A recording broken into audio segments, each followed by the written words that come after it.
దేవుడు తన దగ్గరకు వచ్చిన ప్రతి వ్యక్తికి ఏదో ఒక తలాంతు ఇస్తాడు. కొందరికి ప్రార్థించే తలాంతు, కొందరికి ఉపవసించే తలాంతు, మరికొందరికి సువార్త చెప్పే తలాంతు, మరికొందరికి ఎదుటి వారిని ఆదరించే తలాంతు, మరికొందరిని దుఃఖములో ఉన్న వాళ్ళని చేయి పట్టుకొని లేపే తలాంతు, మరికొందరికి చీకటిలో ఉన్న ప్రజలను రక్షణ మార్గంలోకి నడిపించే తలాంతు.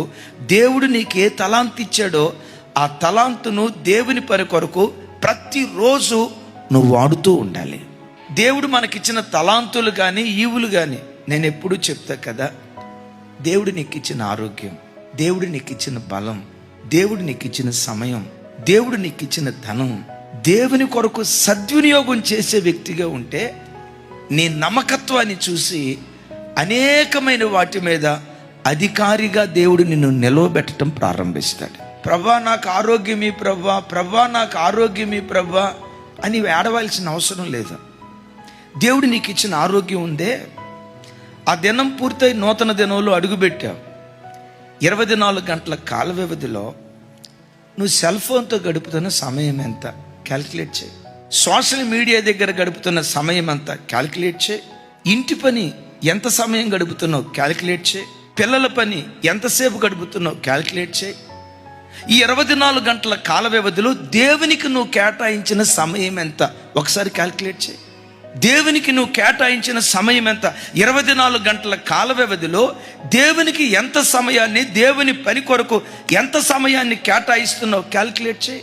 దేవుడు చూసినప్పుడు అది తక్కువగా ఉందనుకో, దేవుడు అంటాడు, నీకెందుకు ఆరోగ్యం ఇవ్వాలమ్మా? నీకు ఆరోగ్యం ఇస్తే నువ్వు కూర్చొని చూసేది టీవీయేగా, ఆ ఫోన్తోనేగా ఆడుకునేది. నీకెందుకు ఆరోగ్యం ఇవ్వాలి? నీకు ఆరోగ్యం ఇస్తే వీళ్ళకి ఫోన్లో మాట్లాడి పోసుకోలు మాటలే కదా నువ్వు మాట్లాడేది. నా కొరకు నువ్వు వినియోగించిన సమయం ఎంత లెక్క దేవుడు అడుగుతాడు. దేవుడు నీకు ఇచ్చిన 24 గంటల కాల వ్యవధిలో, అయ్యా 24 గంటల కాల వ్యవధిలో ఇదిగో 2 గంటలు నీ కొరకు గడుపుతున్నానయ్యా, ఇంకా ఆరోగ్యం ఇస్తే నా సమయాన్ని అధికం చేస్తానయ్యా అని అను. నీకు కాకపోతే ఇంకెవరికి ఆరోగ్యం ఇస్తాడు?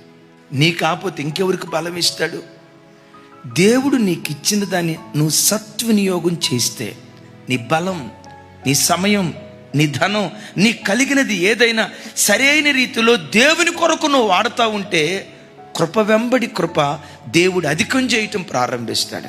దేవుడిచ్చిన ఆరోగ్యాన్ని వ్యర్థమైన వాటి దగ్గర నువ్వు గడిపితే, దేవుడు నీకు ఇచ్చిన తలాంతు ఏదైనా నిష్ప్రయోజనంగా నువ్వు వాడితే కలిగి ఉన్నదాన్ని కూడా దేవుడు మన యొద్ద నుండి తీసేస్తాడట.